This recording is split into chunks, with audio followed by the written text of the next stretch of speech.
আসসালামু আলাইকুম প্রিয় ভিউয়ার্স, ওয়েলকাম করছি আমার নতুন একটি ভিডিওতে। আজকে একটা মজাদার শাক নিয়ে এসেছি আপনাদের সামনে।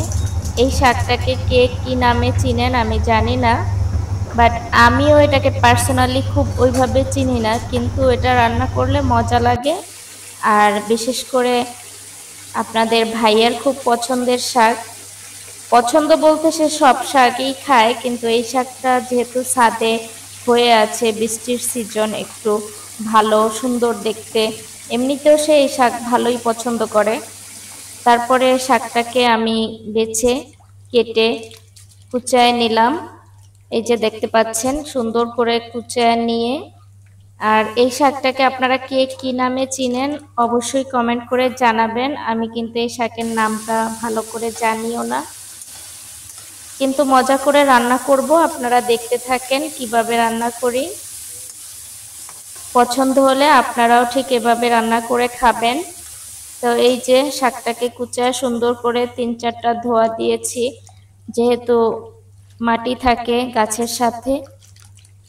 তো মাটিটাকে ভালো করে ধুয়ে তারপরে আমি এই শাকটাকে, দেখতে পাচ্ছেন, একটু পেঁয়াজ কাঁচামরিচ, মোটামুটি ভালোই পেঁয়াজ কাঁচামরিচ দিয়ে নেবেন, কারণ পেঁয়াজের ঘ্রাণটা তাহলে শাকটাকে অনেক সুন্দর করবে। তো এটা পেঁয়াজটা ভেজে তারপরে শাকটাকেও দিয়ে একটু নেড়ে চেড়ে নিচ্ছি। অল্প একটু লবণ দিয়েছি পরিমাণ মতো, শাক বুঝে সেই পরিমাণে লবণ দিতে হয়। তো তারপরে এই যে নেড়ে চেড়ে পানিটাকে শুকিয়ে নেব। শুকিয়ে নিয়ে সুন্দর করে একটা ডিম, দেশি মুরগির ডিম, আমাদের পালিত মুরগির ডিম, আপনাদের ভাইয়া মুরগি পালতেছে সেখানে, সেই মুরগির ডিম।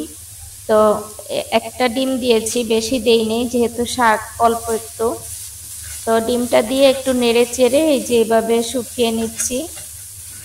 তো খেতে বেশ মজাই হবে, কারণ এই শাকটা তো আগেও খেয়েছি, জানি। তো আপনারা কমেন্ট করে জানাবেন এই শাকটাকে কি নামে ডাকেন, কারণ আমার শাকের নামটা নিয়ে খুব কনফিউশন।